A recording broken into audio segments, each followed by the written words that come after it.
तो अगर जो है हमारे पास अपवर्तनांक निकालने के लिए जो है कई तरीके हैं, डिपेंड ये करता है कि मान किस किस किस का दिया हुआ है। अगर जो है दोनों जो है निरपेक्ष, मान लीजिए जो है अपवर्तनांक एक माध्यम का दूसरे माध्यम के सापेक्ष निकालना है, जैसे मान लीजिए एक माध्यम है माध्यम नंबर 2, ठीक, और ये माध्यम नंबर 1, तो माध्यम 2 का 1 के सापेक्ष अगर जो है अपवर्तनांक निकाल रहे हैं और दिया ये हमको ज्ञात करना है मान लीजिए, और दिया क्या है, दिया है 1 का 2 के सापेक्ष, ध्यान रखिएगा ये चीज दी गई है, मान लीजिए ये दिया हुआ है कि माध्यम 1 का माध्यम 2 के सापेक्ष अपवर्तनांक दिया गया है और निकालना है माध्यम 2 का माध्यम 1 के सापेक्ष अपवर्तनांक। हम अलग अलग कंडीशंस दे रहे हैं, अब न्यूमेरिकल इसको बाद में सॉल्व करेंगे, पहले कंडीशंस देख लीजिए कि किस किस तरीके से अपवर्तनांक पूछा जा सकता है निकालने के लिए सापेक्ष अपवर्तनांक, और कैसे उसको निकालेंगे।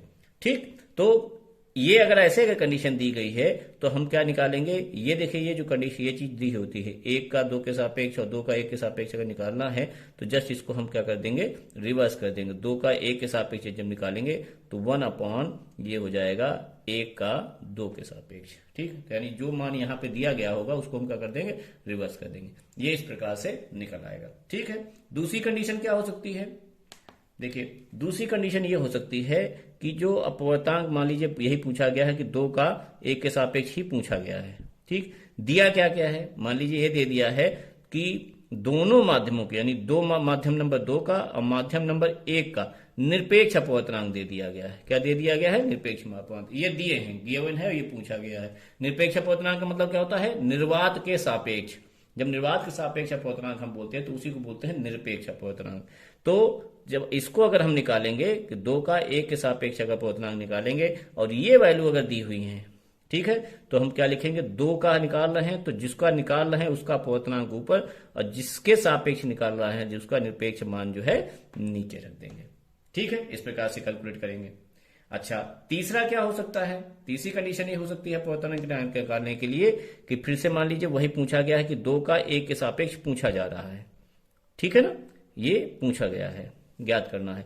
दिया क्या क्या है, मान लीजिए ये दे दिया है कि माध्यम 2 में चाल दे दी है, ये दे दिया है, राइट साइड मतलब बोलेगा कि चाल दे दी है, और माध्यम 1 के सब में जो है भी चाल दे दी, यानी दोनों माध्यमों में चाल दे दी गई है और माध्यम 2 का अपवर्तनांक 1 के सापेक्ष हमको निकालना है। तो इस कंडीशन में देखिए हम क्या करेंगे, हमको ये मालूम है कि माध्यम 2 का जो निरपेक्ष मान होता है चाल के रूप में जब हम लिखते हैं, कैसे लिखते हैं, वो लिखते हैं C/V2, जिस माध्यम में चाल है उसको नीचे रखते हैं और C जो है दोनों जहां रहेगा, ऐसा N1 लिखेंगे, यानी माध्यम 1 का निरपेक्ष मान, ये निरपेक्ष शब्द है जहां पे दूसरा नहीं हम कोई माध्यम लिख रहे हैं और दोनों लिख रहे हैं तो इसका इसके सापेक्ष बोलते हैं इसको, तो ये C/V हो जाए V1।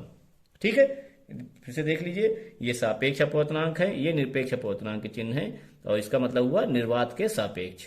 ठीक, तो अब अगर हमको निकालना है, फिर से अब निकालना हमको ये है, यानी कि सापेक्ष अपवर्तनांक निकालना है 2 का 1 के सापेक्ष, तो हमको मालूम है, पहले से हम लिख चुके हैं कि 2 का निकालना है तो इसको ऊपर रखेंगे, 1 का सापेक्ष निकालना है तो इसको नीचे रखेंगे। ठीक है, और ये जो है हम सामने इसको वैल्यू रख दीजिए। N2 का मान क्या है, C/V2 और ये हो गया C/V1। तो जब आप इसको कैलकुलेट करेंगे तो हमारे पास ये क्या वैल्यू आ जाएगी, ये हमारे पास आ जाएगा V1/V2।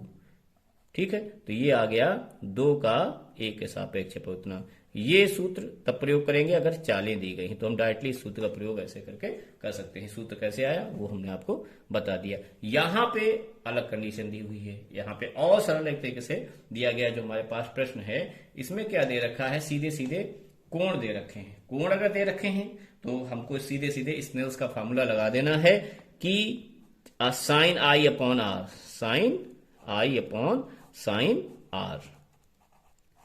I क्या है, अपवर्तन कोण, सॉरी आपतन कोण। आपतन कोण मतलब जहां जिधर जिस, देखिए आपतन कोण पर अपवर्तन कोण में ध्यान रखिएगा कि जिस माध्यम में का निकाल रहे हैं अपवर्तनांक, वहां पे जो किरण है या वहां पे जो कोण दिया हुआ है अभिलंब के साथ, उसको हम मानेंगे अपवर्तन कोण।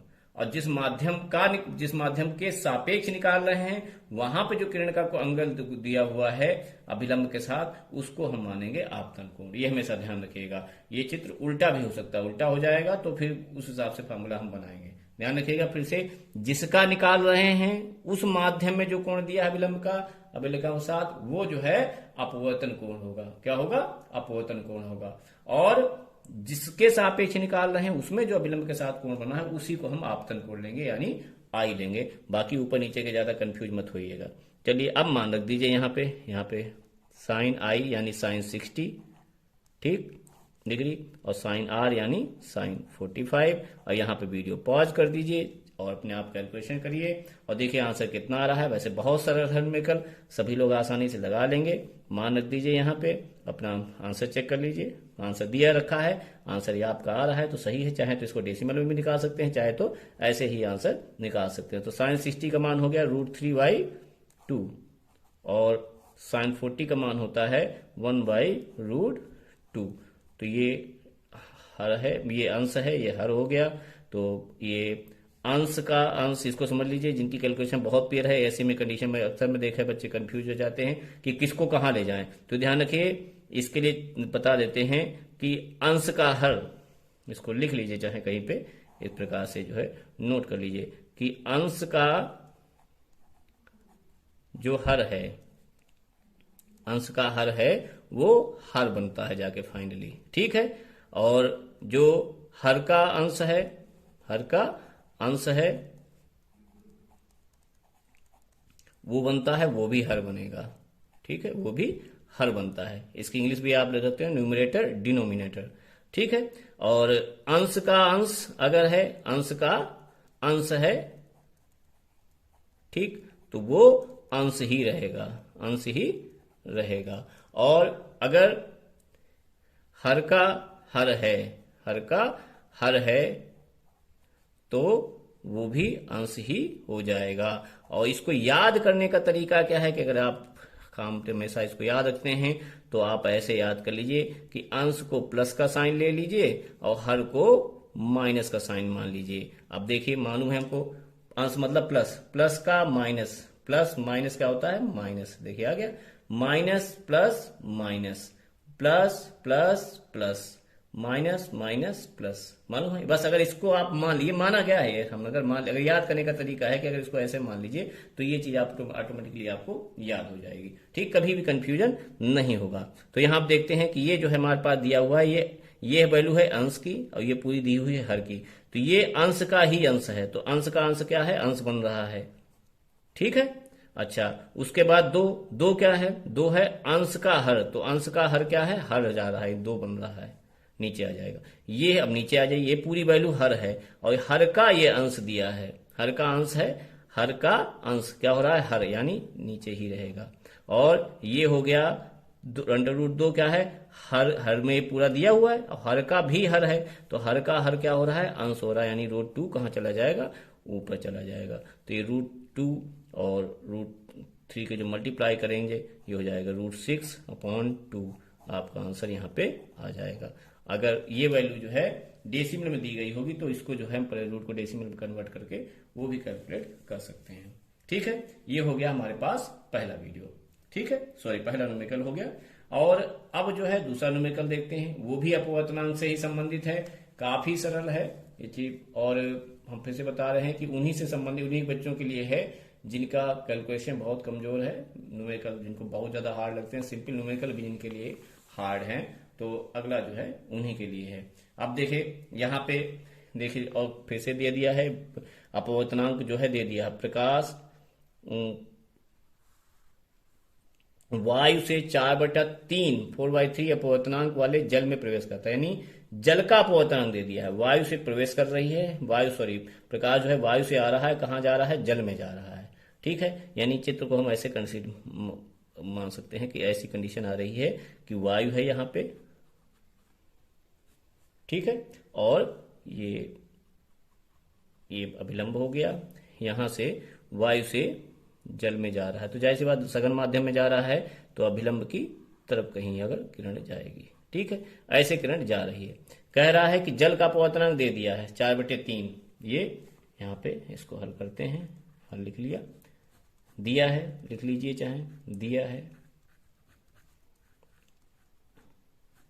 ये सिंबल किसी किसी बुक में जो हम ANW करके लिख रहे हैं, या ANG वगैरह लिखते हैं, ये थोड़ा सा चेंज भी हो सकता है। जैसे क्या होता है, किसी किसी बुक में हमने जैसे अभी आपको लिखा था कि 2 का 1 के सापेक्ष लिख रहे थे, तो ऐसे करके लिखा था कि 2 यहाँ लिखा 2 के सापेक्ष। तो किसी किसी बुक में आपको ये 2 ऐसे मिलेगा, किसी किसी बुक में ये चीज ऐसे भी मिल सकती है, और किसी किसी बुक में आपको जो है ऐसे लिखा हुआ भी मिल सकता है, और किसी किसी बुक में आपको ये चीज ऐसी लिखी हुई भी मिल सकती है। इन सभी चीजों का मतलब एक ही है, 2 का 1 के सापेक्ष ही अपवर्तनांक निकाल रहे हैं। ठीक है, इस चीज को ध्यान रखिएगा।